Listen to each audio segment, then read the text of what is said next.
Hey there, welcome back for real this time to Coding at Home.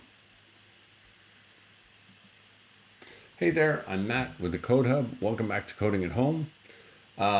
Today we're going to work on Sensor Arcade a bit more. We're going to finish it off. We already have sort of finished it off. We've done Bumper Bash and we've done Gem Hunter, which are the last two playground pages with actual games we have to implement. We're going to go through some of the stuff that the guys downstairs implemented last night. They beat my high score. They may have cheated. I'm going to show you some of those ways to cheat. You may have already figured out how to do that yourself. That's part of what we do as programmers is we figure out the easiest ways around a particular solution. And their goal was to beat my high score, which is not that high anyway. So we're going to take a look at some techniques we can use to beat that high score, some little cheats, and we're going to implement our light sensor as an input for our Gem Hunter game and see how we can do. See if we can beat my high score from yesterday by implementing that. And then we'll talk about where we go next from here because we're done with our next playground, our next big challenge. And I have a really interesting puzzle for us to work through for the next few days over the next few days anyway. All right, so without any further ado, let's hop over to the iPad. All right, so here we go. We're going to open up Swift Playgrounds as per usual. We're playing around with Sensor Arcade today. All right, so where we left off was Gem Hunter. We implemented some code here. We used the volume. Now this was already implemented for us. We have a handle touch moved. We have our handle collision. We implemented some of this code. Maybe, or maybe we actually didn't touch any of this. So let's go back for a second though and look at Bumper Bash. So here we had a game where if we run our code, we'll see that we had a pinball and our goal was to react to hitting these different elements on the screen. So if I hit play, we're going to start. We're going to hit the green button, and off we go. We're hitting the green bumper, and we're detecting collisions between our pinball and these different colored bumpers, and then the springs on the side of our pinball game.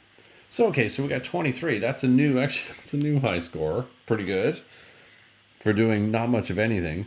Now, what we did to implement this was we used the angle that we're detecting the collision at. So the Y and the X value of our angle, we're reversing it so that when it hits, it will go back the exact opposite way.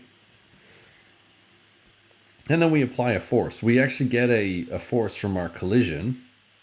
So we can use that value to see, well, how fast was the pinball traveling when it collided with the other object? And that's how we end our game. Now, this was a good use of a bit of coding, clever alternative coding. I had one student say that, all right, well, if the names contain a ball and if names contains the end game, we're not going to end the game. If you remember, we checked this array here, this names array, for the presence of two names. So in a collision, we have two objects that can collide, sprite A and sprite B. And if you remember, we talked about sprites yesterday being basically just graphics. That's what when we're programming a game, each little distinct object on the screen, we might use a sprite for. So what we do is we check and we say, well, if the names array contains the word ball and it contains the word green bumper, then it's a collision between the ball and the green bumper. Sprite A could be ball or it could be green bumper, and sprite B could be ball or green bumper. We're going to run this code. And we always apply our impulse to our pinball. Same thing with ball and pink bumper. You can see here the green bumper is a bit more dull, right? It just uses the force. It doesn't multiply it by anything. But when we hit the pink bumper, you can see that it really shoots off that pink bumper because we're multiplying the force times 5 and then also multiplying by the x direction that we calculated up above here. And then we apply an impulse. Now we also saw the method apply force. We're going to see what that does in just a second. But first, I'm going to show you the little hack that one of the guys did. So what we're going to do is we're going to actually delete endgame. So now what we're going to do is we're going to detect when the ball hits that endgame sprite, and we're going to actually apply an impulse to the pinball. So we'll go find pinball here, and we'll do pinball dot apply impulse, and we'll shoot it back in the direction it came from. So we'll do xdir, and we'll give it a bit of force. We'll actually use the collision force property. So collision dot force. And then we'll actually give that a multiplier because maybe that looks like a bit springy, the end game piece. So we'll multiply it by, say we'll multiply it by, what did we do? 5 for the, well, 100 for the spring, 5 for the pink bumper. Let's do 10 for the end game. And we'll do the same for the y direction. So we'll do y-dir times collision.force, collision.force, and then we'll do multiplied by 10 as well. So let's run our code now and see what happens. So we'll play, because we've just altered the end game, which doesn't actually come into play when we're practicing. We'll hit the green button down here. Off we go. Okay, we got 6, 9, 12. Okay, good. We're getting a good score. You see, we hit the bottom, but we're still going. So my high score of, what was it, 23 or 24? I've beaten that already.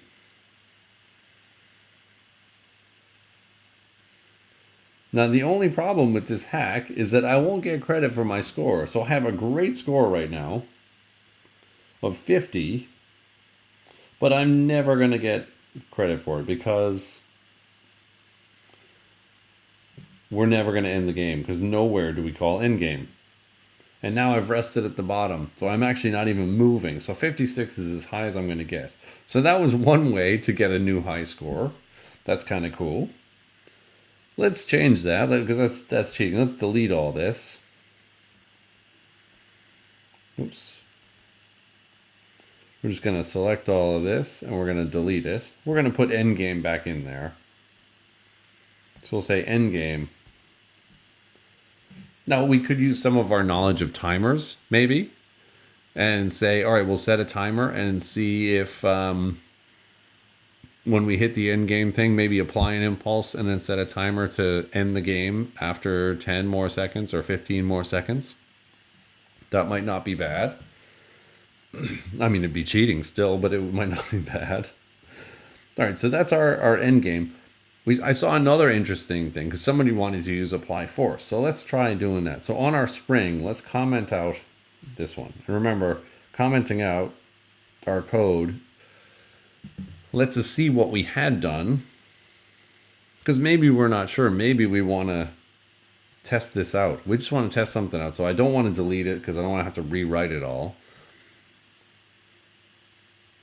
So I'll just put 2 slashes in front of it. So I'm going to take pinball.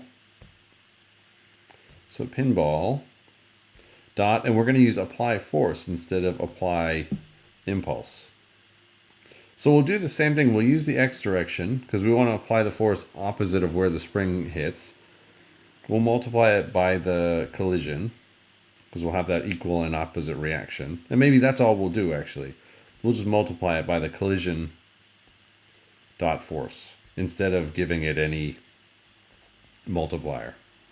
And the same thing with the Y direction. We'll do y-dir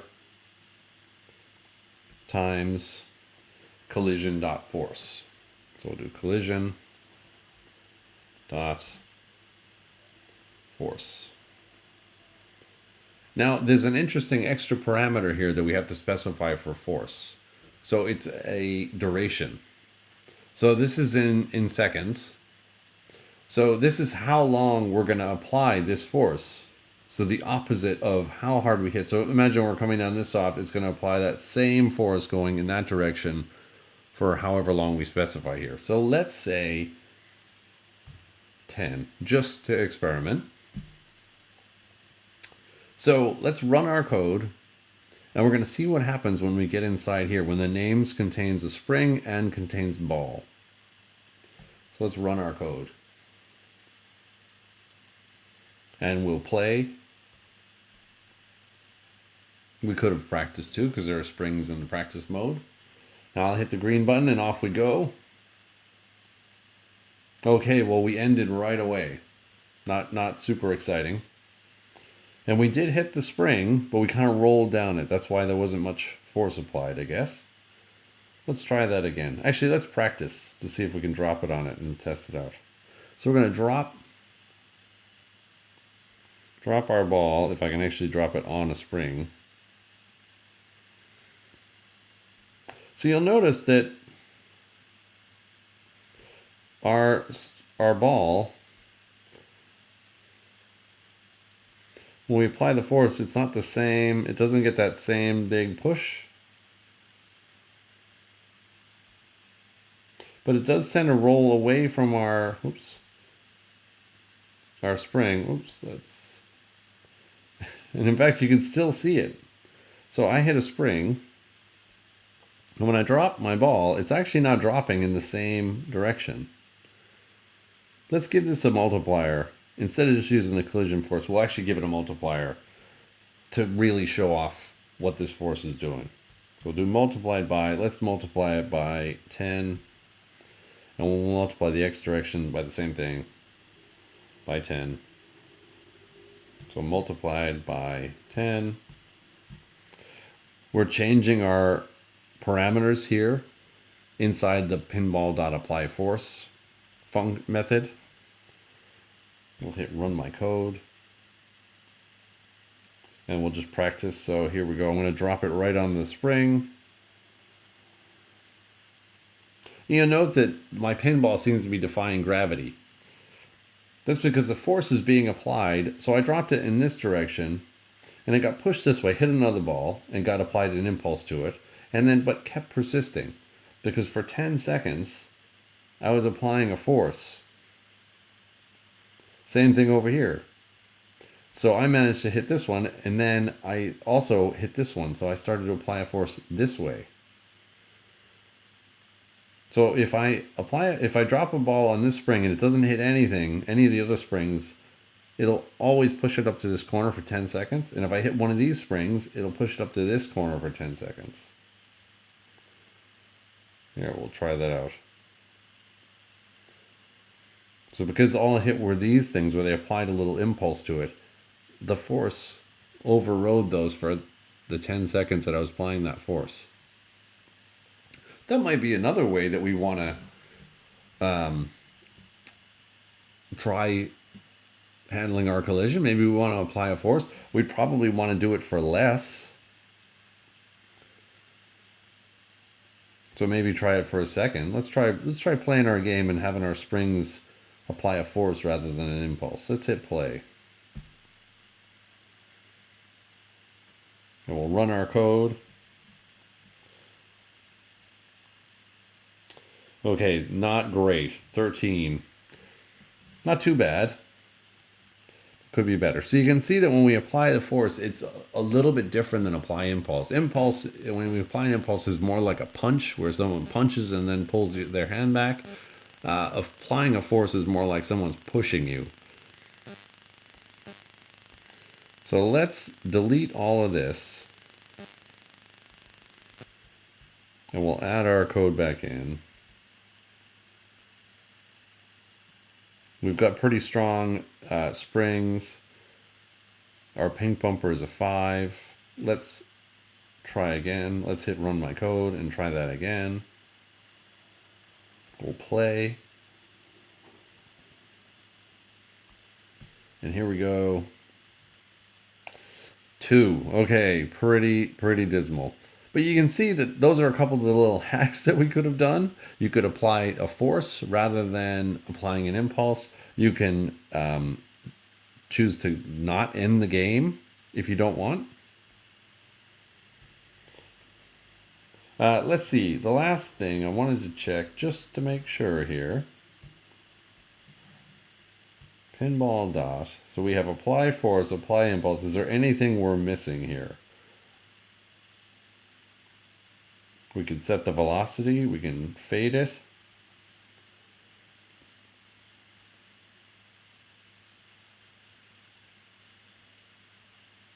We could have it orbit. Rotate, scale. There's a whole bunch of functions here, methods on our pinball, that we might be able to use to help boost our score. So let's do this.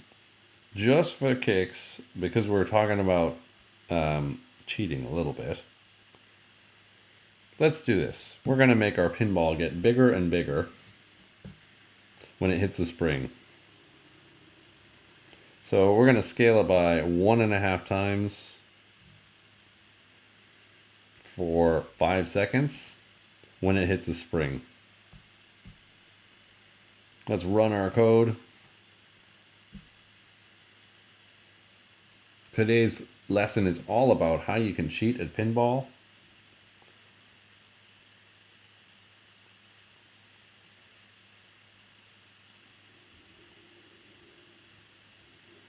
Okay, 22. Almost beat our high score. So that's just a few of the things that we can try.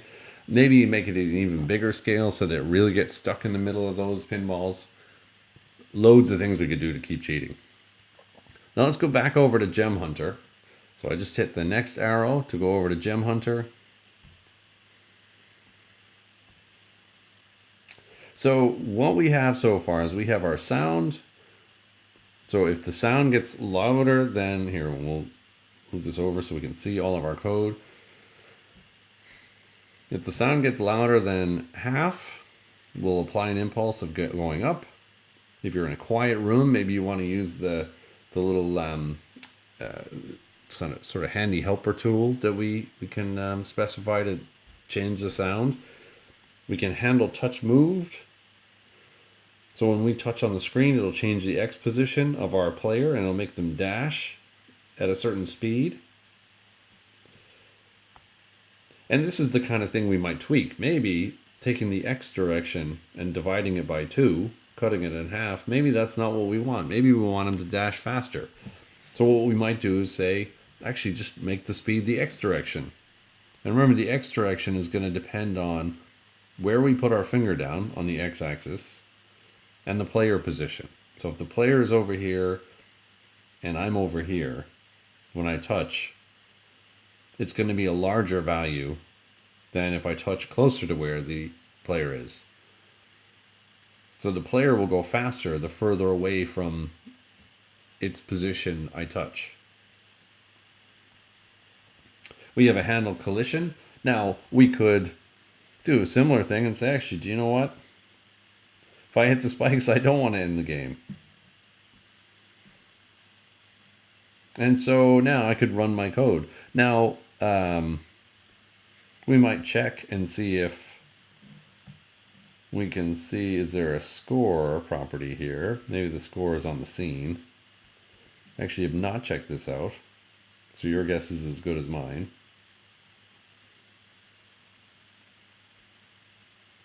All right, so there's none.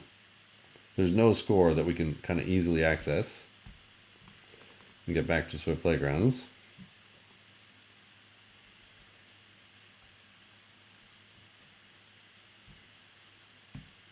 We'll delete that and delete that. Let's run our code and try this out. The only thing we did was we turned off end game.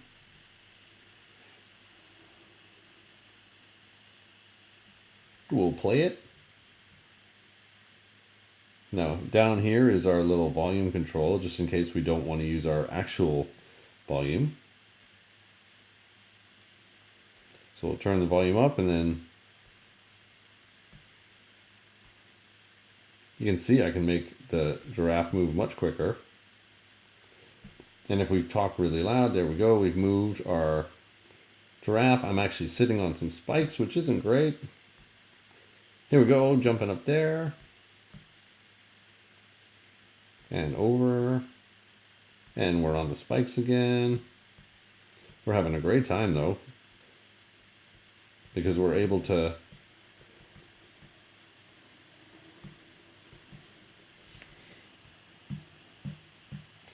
move our giraffe over without worrying about these spikes. So that's kind of handy. This is a deadly one. There we go. Oh, great. So we got a score of 8 when the timer ran down. So we still didn't, even though we were cheating, didn't manage to beat our high score. Kind of embarrassing. So let's turn off our little cheat when we hit spikes. The last thing we can do here is maybe let's shrink our giraffe down when the light sensor is kind of low. So we're going to create a new function here. We'll hit the func keyword down in the autocomplete bar. We'll call this handle. Move that guy out of the way. Handle, I'll put the caps on because we're going to do camel case light event. Now you remember when we handled the light event, it took a parameter of a color, right? So we'll add a parameter by tapping on our parentheses at the end of our function definition. And we'll drag over. And now we'll call it light. And it's of type, you might remember this, it's of type color. And so the function body, what we're going to do is we're going to change the scale of our giraffe based on the light. So let's see. So our player,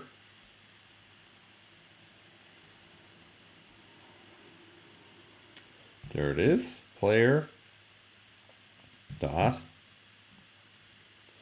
Maybe we'll say, actually, we have access to a duck or jump. So let's try doing jump, actually. Maybe we'll use jump to make the player jump. So on the x-axis, when we're using our the light sensor, we won't jump at all. We'll just do 0. So we won't move on the x-axis, but we will go up. Well, if we do 10, watch what happens. So we've just used, we've hard-coded a value in here. We're not using any of the data that gets sent into us. If I hit run my code now, nothing's going to happen. Even if I put my finger over the camera, because the light will change. This won't get called though, because I haven't set my light handler on the scene. So now I have to do scene dot. And we're going to go over here and find our, so there's our set on touch moved. Let's start typing it in to see if we can get it. Set on collision, on touch moved. Oh, where is our light sensor? Actually, we need to create a light sensor, don't we? So let's go back to Dashing Donuts, because that's where we did it. We need to create a light sensor. So let's go do that. So we have a tone sensor set here. Let's create our light sensor. And we'll start typing in capital L. There's our type, light sensor. So we'll create an initializer. To initialize a light sensor, we use our parentheses. We pass in a configuration. We're going to use the front camera. So we'll use a dot and then front. Okay, so now we can go down here. And it's not the scene we want to set our light event handler on. We want to set it on our light sensor. So we'll change scene to light sensor. And we'll do set. And the nice thing, I started writing out the function already, or the method already. And it auto completes for me down there in the auto complete bar.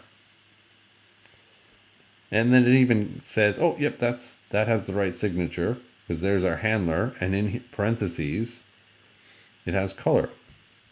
That's what we're looking for a parameter. So now if we run our code, we'll see what happens when to our giraffe. So now we have the two utility panels down here. We have our sound control and our light control, so we can change it down there. Let's practice. Okay, so you can see that our giraffe is looking a little bit jumpy because we're getting light updates all the time. So, and they're not according to any kind of input we're getting. We're just saying, oh, yep, always jump by 10. So we can see that we're not changing a whole lot. So it's always staying, it's always floating up in the air and kind of vibrating. So let's not do that. So what we're going to do is we're going to have that Y value be equal to something with our light. So let's say let brightness equal to, and then if we ask the light for its brightness property, so we're going to say dot brightness. Now that was, we saw before that it was a certain value, I think between 0 and 1.0. So let's do that. Let's create a label so we can actually see it. So we're going to do and we're going to call this brightness label, because that's what we want to show. And we're going to create a label.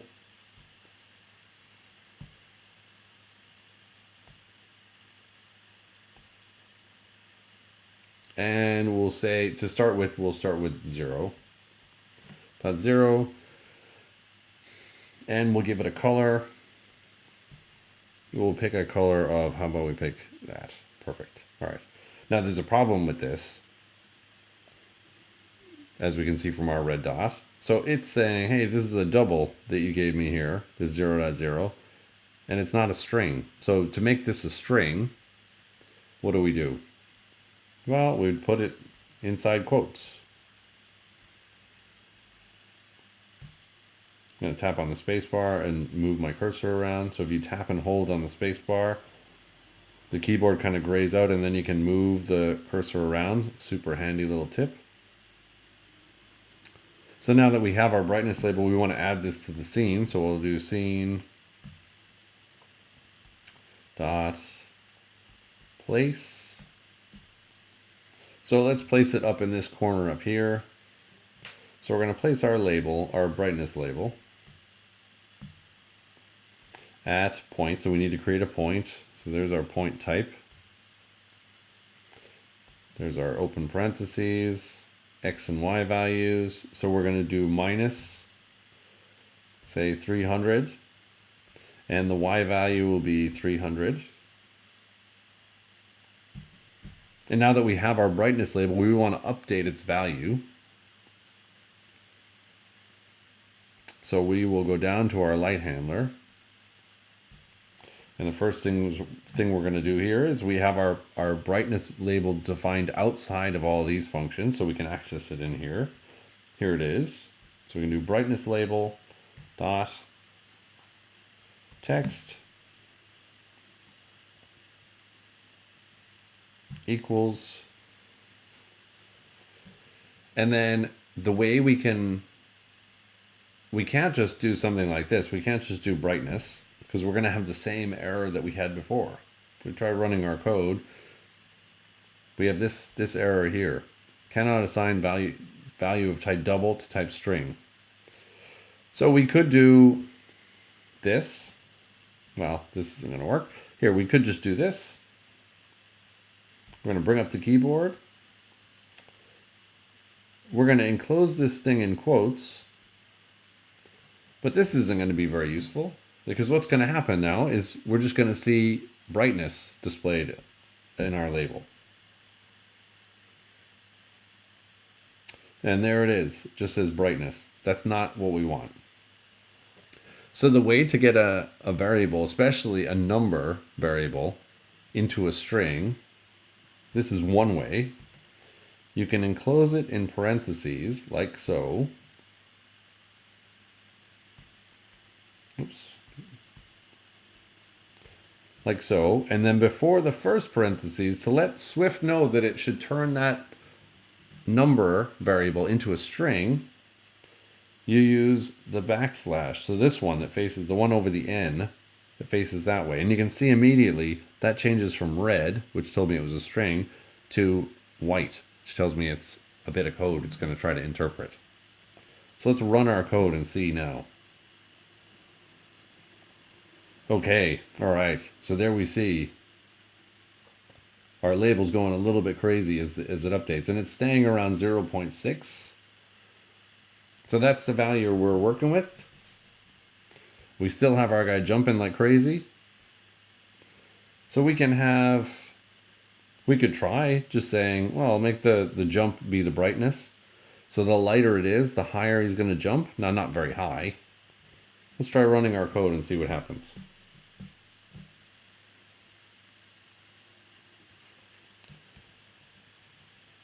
And if we lower it way down to 0, see, he's still kind of shaking because he's getting updated a lot. So maybe this isn't the best idea to use our handle light event to change the scale or to have our player jump. Or maybe it is. Maybe this is a way to get us across quickly. We can go back over this way. If we talk a little bit louder, we'll get him up in that corner. And it's kind of hard to get him to move because he's so twitchy.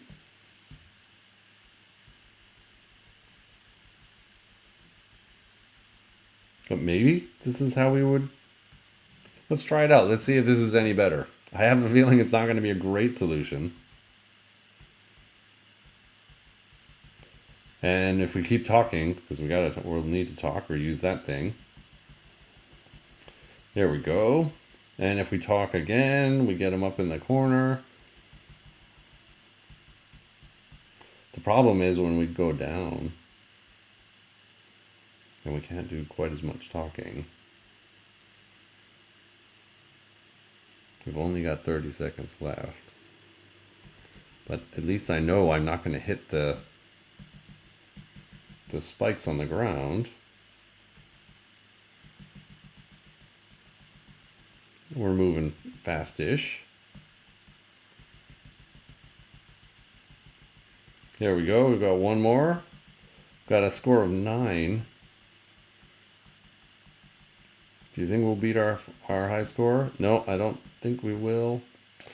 8. All right. Well, that was a good attempt. So maybe the light event isn't the right place because we can see that this gets called a lot. So we want to do something that maybe isn't quite so jerky, but doesn't do quite as much. Or we check to make sure the brightness is above a certain level, and then we'll have it jump. So maybe what we do is say, use a condition. So we'd use an if condition to say, all right, well, if the brightness is, well, let's not do greater then, because it's pretty bright in here, is less than 0. Let's say 4. That's when we'll do this, to run this code. So we'll expand that. We'll drag down.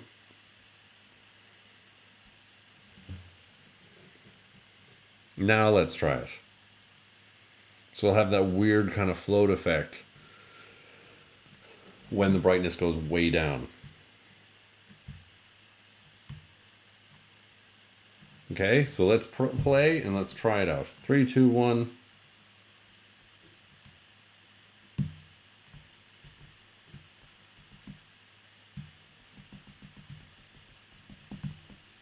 Here we go. I don't even have to do any talking.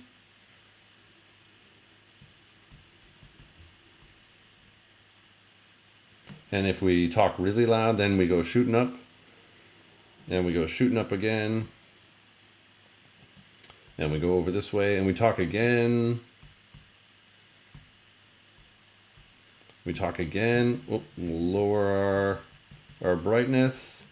Oh, cool. This might be it. This might be the one, guys. It gets us at least over our old score.